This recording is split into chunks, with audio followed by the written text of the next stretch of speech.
आज हम लोग पढ़ेंगे एनाटॉमी ऑफ फ्लावरिंग प्लांट।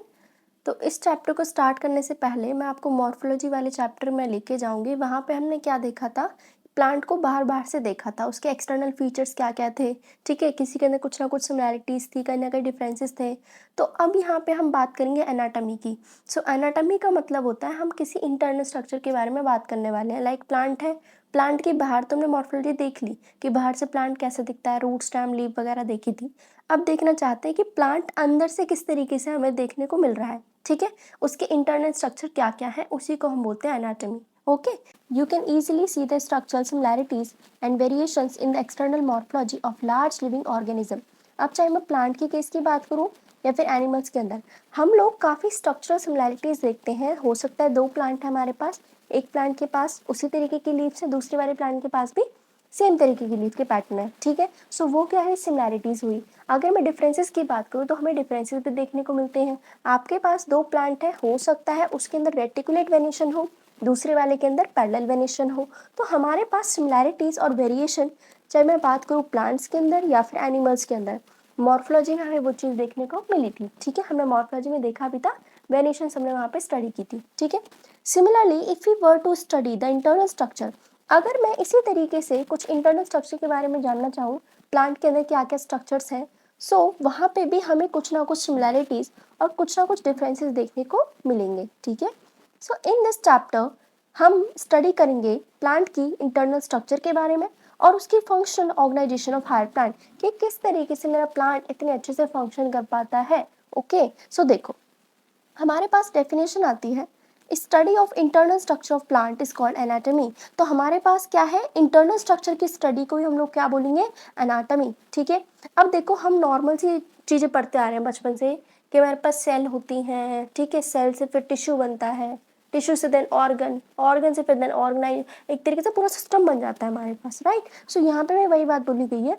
कि प्लांट्स के पास सेल है जो कि बेसिक यूनिट होती है, चाहे हम किसी की भी बात करें। ओके, अब ये सेल, जैसे मानो तुम्हारे पास सेल है, अब ये दो तीन सेल मिलके आगे जाके बनाएंगे टिश्यू।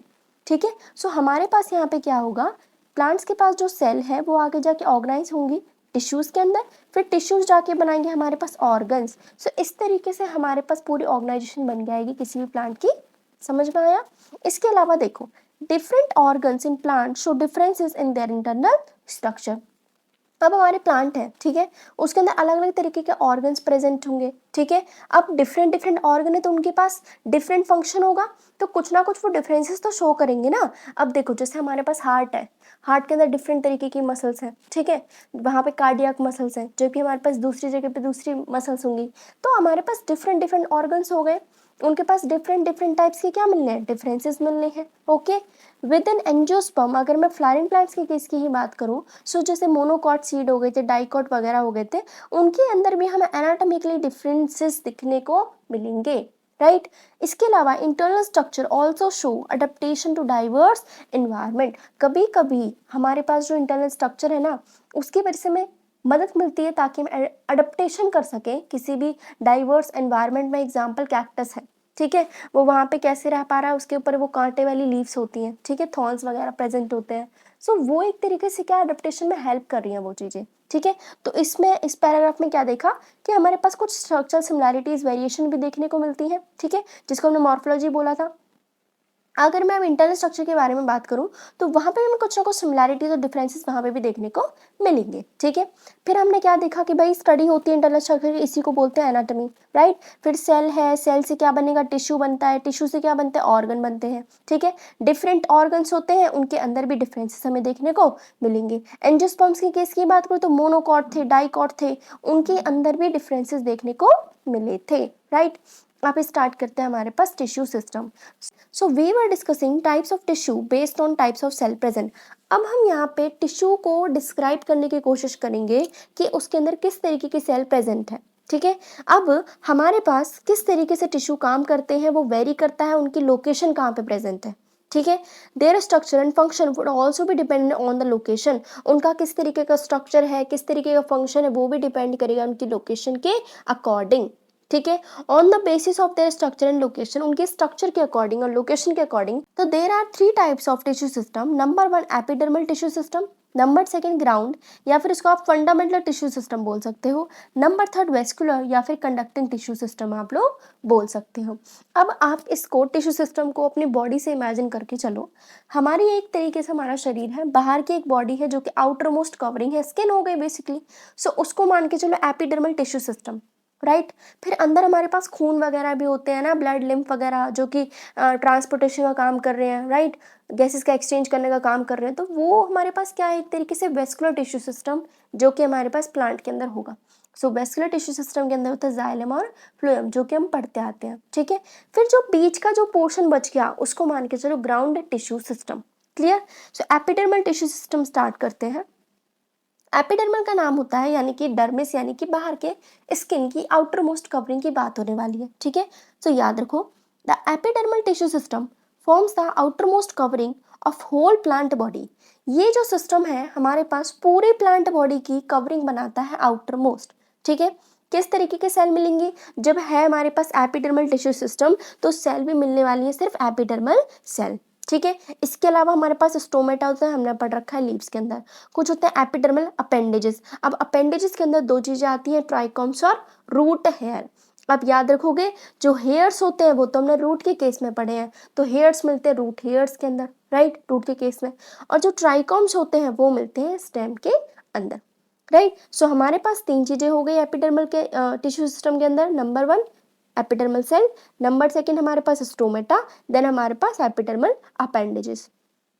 अब जो एपिडर्मिस होती है वो आउटर मोस्ट लेयर है पूरी प्लांट बॉडी की, ठीक है, इसमें कोई समझाने वाली बात नहीं है। इसके अंदर ये हमारे पास इलोंगेटेड सेल्स होती है। इलोंगेटेड मतलब काफी साइज में जो बड़ी बड़ी होती है, कॉम्पैक्टली अरेंज, यानी कि इनके पास जो इंटर सेल्यूलर स्पेस इनके पास बिल्कुल भी नहीं है, बिल्कुल एक दूसरे के साथ क्लोजली अटैच होकर सारी सेल्स यहाँ पे अटैच है, ठीक है।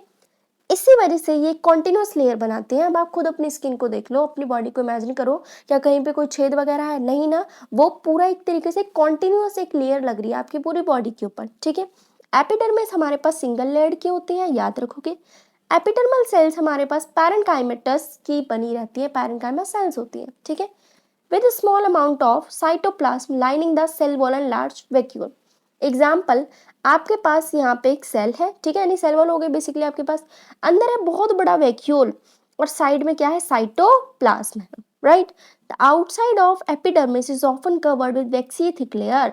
अब इसमें क्या बोला, जैसे हमारे हमारे पास क्या है, एक तरीके से एपिडर्म हमारी स्किन हो गई। अब स्किन के ऊपर थोड़ी थोड़ी वैक्सी कोटिंग होती है, लाइक किसी की स्किन स्लिपरी होती है, ऑयली होती है, तो वो एक कवरिंग हो गई ना, एक कोटिंग हो गई।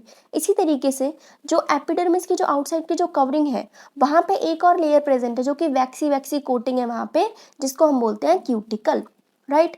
अब क्यूटिकल क्या करती है, बॉडी से पानी को बाहर नहीं जाने देती, क्योंकि हमारे प्लांट को जिंदा रहने के लिए पानी वगैरह की चीज़ों की ज़रूरत है। सो वो पानी को क्यों वेस्ट करेगा बेसिकली, ठीक है। सो वहाँ पे बैठी रहती है क्यूटिक। अब ये मिलने वाली है आपको बॉडी के ऊपर। अब एक चीज़ याद रखोगे, क्यूटिकल कभी भी रूट्स के अंदर देखने को नहीं मिलेंगी। अब क्यों, क्योंकि क्यूटिकल का काम क्या है, पानी का लॉस ना करवाना। इसका मतलब ये एक तरीके से पूरी की पूरी बॉडी को वहाँ से कवरिंग करेगा। अगर ये रूट के अंदर भी प्रेजेंट होगी तो पानी को ना तो ये अंदर लेने देगी, एब्सॉर्ब करने देगी, ना ही ये बाहर रिलीज करेगी, ठीक है। तो इस टाइम के अंदर ये सब पूरी बॉडी ऊपर की तरफ प्रेजेंट होगी शूट सिस्टम में, राइट। अब दूसरा स्टार्ट करते हैं स्टोमेटा। सो स्टोमेटा हमारे पास लीफ की जो एपिडर्मिस है, जो लीफ की जो आउटरमोस्ट जो कवरिंग है ना, वहां पे प्रेजेंट होते हैं स्टोमेटा, ठीक है। स्टोमेटा का काम होता है कि वो ट्रांसपिरेशन और गैसेस एक्सचेंज में हेल्पफुल होते हैं। ट्रांसपिरेशन होता है लॉस ऑफ वाटर और गैसेस एक्सचेंज मतलब O2 CO2 को चेंज करवाना, एक्सचेंज करवाना, ठीक है। हर स्टोमा हमारे पास, इसके पास दो बी शेप्ड सेल होती है राजमा की तरह, जिनको हम बोलते हैं गार्ड सेल, ठीक है। जैसे कि देखो ये हमारे पास स्ट्रक्चर है यहाँ पे, ये जो बीच का जो पोर्शन है ये हमारे पास है स्टोमेटा, यानी कि स्टोमेटा का पोर, ठीक है, स्टोमेटल पोर हो गया, सिंपल। नेक्स्ट हमारे पास क्या है, इसको बंद करने के लिए, खोलने के लिए एक तरीके से हमें गेट की जरूरत तो है। अब गेट पे कौन खड़ा रहता है, तो गार्ड खड़ा रहता है। सो यहाँ पे दो हमारे पास क्या है, गार्ड सेल्स प्रेजेंट है, ठीक है। अब ये स्ट्रक्चर जो मैं दिखा रही हूँ ये है डाइकॉट का और ये है मोनोकॉट का। तो आप डिफरेंस अभी याद कर लो, डाइकॉट के अंदर हमारे पास बीन शेप्ड होते हैं गार्ड सेल, राइट। और मोनोकॉट के अंदर, अब मोनोकॉट सिंपल है, आदमी है तो इसे थोड़ा बहुत तंदुरुस्त होना जरूरी है, तो यहाँ पे डम्बल शेप्ड होती है इनके पास गार्ड सेल, राइट। इसके अलावा देखो हमारे पास स्टोमेटा हो गया, दूसरा गार्ड सेल्स हो गई। अब गार्ड सेल्स के ऊपर ही प्रेजेंस है हमारे पास क्लोरोप्लास्ट, ठीक है। क्लोरोप्लास्ट के अंदर ही क्लोरोफिल होता है, ठीक है। इसी के सहारे सारे, यानी कि से याद रखोगे सब्सिडरी सेल, इसी के आसपास एक सेल है जिसको बोलते हैं सब्सिडरी सेल, ठीक है। और बाहर क्या है, एपिडर्मल सेल, तो इसमें कुछ कंफ्यूजन नहीं है, ठीक है। ये हमारे पास एक डायग्राम दिखाया गया है कि किस तरीके से मोनोकॉट और डाइकॉट के अंदर डिफरेंसेस शो किए गए हैं with respect to guard cell, right. अब देखते हैं स्टोमेटा। सो हमारे पास each stoma is composed of two pin shaped cell जिसको हम गार्ड सेल्स बोलते हैं, ठीक है। गार्ड सेल का काम क्या होता है, हमारे पास चीजों को ओपन करवाना, क्लोज करवाना, राइट। ये हमारे पास क्लोज करेगा स्टोमेटल पोर को। इन ग्रासेस, अगर मैं ग्रासेस यानी मोनोकॉट्स की बात कर रही हूँ तो हमारे पास गार्ड सेल डम्बल शेप्ड की होंगी, राइट। अब हमारे पास जो आउटर वॉल होती है गार्ड सेल की वो काफी थिन होती है। अब ये देखो आपके पास यहाँ पे दिखा रखा है, देखो ये बाहर की लेयर है, ठीक है, और ये ब्लैक वाली अंदर की लेयर है, राइट। ये वाली आपके पास, ये वाली आपके अंदर की लेयर है। अब हमारे एक तरीके से यहीं से O2 निकलनी है, यहीं से CO2 वगैरह जो भी एक्सचेंज होना है, ठीक है, पानी का लॉस वगैरह सब यहीं से होगा। सो एक प्रेशर से चीज़ें रिलीज होंगी। तो आप क्या चाहोगे कि हमारे पास यहाँ पे कवरिंग थोड़ी, यानी जो लेयर है, जो थिकनेस है लेयर की, वो काफ़ी मोटी होनी चाहिए ना। सो जो अंदर की जो लेयर होती है, इनर लेयर होती है जो गार्ड सेल की, वो काफ़ी थिक होती है as compare to outer cell, ठीक है। सो जो अंदर की जो लेयर है जो कि स्टोमेटल पोर के पास में है वो काफ़ी थिक होती है, और जो आउटर लेयर है जो कि स्टोमेटा से काफ़ी दूर है वो काफ़ी थिन होती है, ठीक है। इसके देखो यहाँ पे लाइन दे रखी है, the outer wall of guard cell away from the stomatal pore, stomata से जो दूर है वो काफी थिन है, और जो इनर वॉल है वो टुवर्ड्स द स्टोमेटल पोर जो कि काफी थिकन है, ठीक है। गार्ड सेल के पास कुछ क्लोरोप्लास्ट होते हैं, ठीक है। काम क्या है इनका, regulate the opening and closing of stomata, right. Sometimes कभी कभी हमारे पास जो एपिडर्मल सेल है ना, उसके सहारे मैंने बताई थी ये हमारे पास, उसके यहाँ पे देखो ये क्या है, ग्रीन ग्रीन कलर में सब्सिडरी सेल, ये भी कभी कभी काम कर देती हैं, ठीक है। सो देखो हमारे पास क्या बोला गया है, sometimes a few epidermal cell in the vicinity of guard cell become specialized in their shape and size and known as subsidiary cell। कभी कभी हमारे पास क्या होता है, गार्ड सेल के सहारे जो बैठी हुई है जिसको बोलते हैं सब्सिडरी सेल, ये स्पेशलाइज्ड हो जाती हैं अपने शेप साइज में, और ये भी काम करवाती हैं, कभी कभी गार्ड सेल के लिए हेल्पफुल होती हैं, ठीक है। तो नेक्स्ट हमारे पास स्टोमेटल अपैरेटस। तो स्टोमेटल अपर्चर, ठीक है, स्टोमेटल अपर्चर को बोलते हैं स्टोमेटल पोर, इसमें कंफ्यूज नहीं होना। देन ए गार्ड सेल और कुछ सब्सिडरी सेल, इनको मिला के बोलते हैं स्टोमेटल अपैरेटस। देखो हमारे पास एक क्या हो गया, स्टोमेटल पोर हो गया, ठीक है, एक क्या होगा, गार्ड सेल हो गया, एक हो गया सब्सिडरी सेल, इन तीनों को मिला के बोलते हैं stomatal apparatus. Clear. Next, the cell of epidermis bear a number of hairs. अब हम यहाँ पे देखेंगे कि रूट्स में रूट हेयर होते हैं और ट्राइकोम्स मिलते हैं स्टेम के अंदर, ठीक है। तो जो एपिडर्मिस के जो सेल है उसके पास काफ़ी सारे हेयर्स प्रेजेंट होते हैं, ठीक है। जो रूट हेयर्स है वो यूनिसेलुलर होंगे, काफ़ी लंबे लंबे इलोंगेट होते हैं, ठीक है। क्या करते हैं, help in absorption of water and mineral from the soil. So ये पानी का और मिनरल का एब्जॉर्प्शन करते हैं, ठीक है। स्टेम की बात करूँ तो स्टेम पे प्रेजेंट होते हैं एपिडर्मल हेयर जिनको बोलते हैं ट्राइकॉम्स, ठीक है। ट्राइकॉम शूट सिस्टम में प्रेजेंट है ऊपर की तरफ, ये मल्टी सेलुलर होते हैं, और कभी कभी तो ये सीक्रेटरी भी होते हैं, यानी कभी कभी कुछ सीक्रेशन भी कर देते हैं बॉडी से, ठीक है। ये ब्रांच भी हो सकते हैं, हो सकता है अनब्रांच्ड हो सकता है सॉफ्ट हो सकता है स्टिफ हो, यानी थोड़े थोड़े कड़क हार्ड हो, राइट। ट्राइकॉम्स भी हेल्प करते हैं ताकि पानी का लॉस कम हो सके बॉडी में, बेसिकली हमारे पास ट्रांसपिरेशन ना हो। ट्रांसपिरेशन से क्या होगा, पानी का लॉस होगा, सो प्लांट को भी लॉस होना है। सो ट्राइकोम हेल्प करेंगे ताकि पानी का लॉस कम से कम हो सके, राइट। अब स्टार्ट करते हैं ground tissue system. So epidermis और वेस्कुलर बंडल मतलब वेस्कुलर सिस्टम, जाइलम फ्लोएम वगैरह, उनको छोड़ दो, और अभी मैंने आपको जो एपिडर्मिस टिश्यू सिस्टम समझाया उसको छोड़ दो, बाकी जितनी भी जो चीज़ें बची वो है ग्राउंड टिश्यू सिस्टम। क्लियर। इसके अंदर सिंपल टिश्यू मिलते हैं लाइक पैरेन्काइमा, कोलेन्काइमा, स्क्लेरेन्काइमा, ठीक है। पैरेन्काइमेटस सेल्स जो कि हमारे पास ज़्यादातर कॉर्टेक्स, पेरिसाइकल, पिथ, मेडुलरी रेस के अंदर मिलेंगी, ठीक है। लीव्स की अगर बात करूँ तो वहाँ पे हमारे पास मीजोफिल सेल्स होती हैं, ठीक है। So ground tissue consist of thin walled chloroplast होगा, ठीक है। क्लोरोप्लास्ट के अंदर हमारे पास मीजोफिल सेल्स देखने को मिलती हैं। अब स्टार्ट करते हैं वेस्कुलर टिश्यू सिस्टम। अब वेस्कुलर टिश्यू सिस्टम के अंदर हमारे पास कॉम्प्लेक्स टिश्यू की बात कर रहे हैं, ठीक है। कॉम्प्लेक्स टिश्यू मतलब जाइलम और phloem. The xylem and phloem constitute together vascular bundle. Xylem और फ्लोएम दोनों मिलकर बनाते हैं वेस्कुलर बंडल, ठीक है। अब बात करते हैं डाइकॉट की और मोनोकॉट की। सो डाइकॉट को हमेशा एडवांटेज ज़्यादा मिलती है। तो देखो, इमेजिन करो आप हो, ठीक है, और आप हो, आपको पढ़ने का मौका दिया जा रहा है। एक है गरीब बच्चा जिसको पढ़ने की एक तरीके से उस पर वो अफोर्ड ही नहीं कर सकता है इतने पैसे वगैरह, ठीक है। सो किसके पास ज़्यादा एडवांटेजेस हैं कि वो अच्छे से ग्रोथ कर सकता है लाइफ के अंदर? ऑब्वियसली आप हो, क्योंकि आपके पास सारी एडवांटेजेस हैं, पेरेंट्स का सपोर्ट है, सारी चीज़ें आपके पास अवेलेबल है as compare to that boy. So आप ये बताओ कि ज़्यादातर ग्रोथ, ज़्यादा फ्यूचर किसका बेटर होगा आप लोगों का? तो आप अपने आप को समझो डाइकॉट और उसको समझो मोनोकॉट। सेम इसी तरीके से हमारे पास डाइकॉट के अंदर, जैसे कि ये है डाइकॉट, ये वाला जो पोर्शन दिख रहा है ना, ये वाला, ये जो रिंग दिख रही है बीच में, इसको बोलते हैं कैम्बियम रिंग। ये वाली जो रिंग है ये है कैम्बियम रिंग, ठीक है। ऊपर है फ्लोएम, नीचे है ये है जाइलम। अब जिस भी डाइकॉट के अंदर, वैसे डाइकॉट के अंदर ऑब्वियसली प्रेजेंट होते हैं, तो जहाँ पे भी जो कैम्बियम रिंग प्रेजेंट होती है उसको आगे मौका मिलता है ग्रोथ करने का। लाइक प्लांट ने बॉडी बना ली, ठीक है, पूरी बॉडी बन गई उसकी, अब उसको लग रहा है नहीं थोड़ी सी और ग्रोथ करनी ज़रूरी है, तो वो जब मन चाहे वो सेकेंडरी ग्रोथ कर सकता है, यानी सेकेंडरी जाइलम सेकेंडरी फ्लोएम आगे बना सकता है, ठीक है।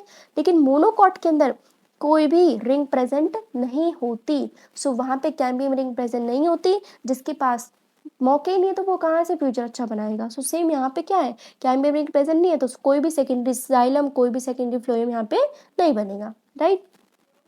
अब देखो, in dicot stem cambium is present between phloem and xylem. So dicot के अंदर हमारे पास कैम्बियम प्रेजेंट होती है फ्लोएम और जाइलम के बीच में।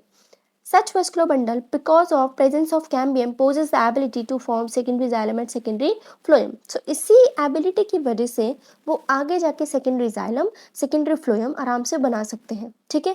So जिनके लिए रास्ते हमेशा के लिए खुले पड़े हैं, जैसे आप लोग हो, हमेशा आप ग्रोथ कर पाओगे, सो इनको बोलते हैं ओपन वेस्कुलर बंडल, ठीक है। सो ये कौन सा है ओपन वेस्कुलर बंडल, ये कौन सा है क्लोज्ड वेस्कुलर बंडल, क्योंकि इसके पास कोई भी कैम्बियम नहीं है, ठीक है।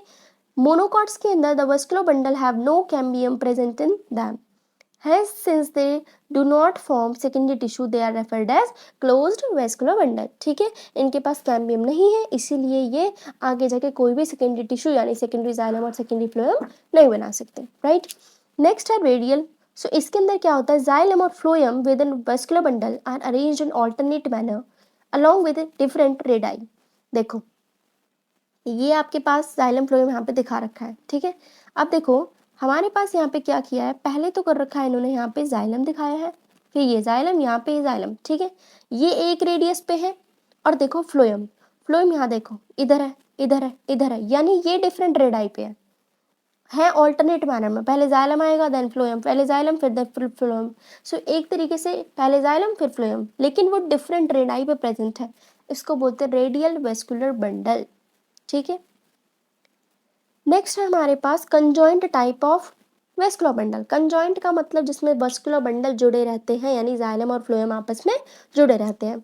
सो कंजॉइंट टाइप में हम देखते हैं जाइलम और phloem jointly situated along the same radius of vascular bundle. So ये भी हमारे पास क्या है, कंजॉइंट ही है, ऊपर वाले भी क्या था, कंजॉइंट ही है, क्योंकि ये दोनों जुड़े हुए हैं आपस में, ठीक है। Such vascular bundle are common in stem and leaves. ये वेस्कुलर बंडल हमें ज़्यादातर स्टेम और लीव्स के अंदर देखने को मिलेंगे, ठीक है। The conjoint vascular bundle usually have the phloem located on the outer side of xylem. जो जाइलम होता है वो अंदर की तरफ प्रेजेंट होगा, और जो फ्लोएम होगा वो हमें बाहर की तरफ देखने को मिलेगा, ठीक है। तो यहाँ पे हमने बात की different types of tissue system की। जिसको भी पसंद आए तो please do like, subscribe and share.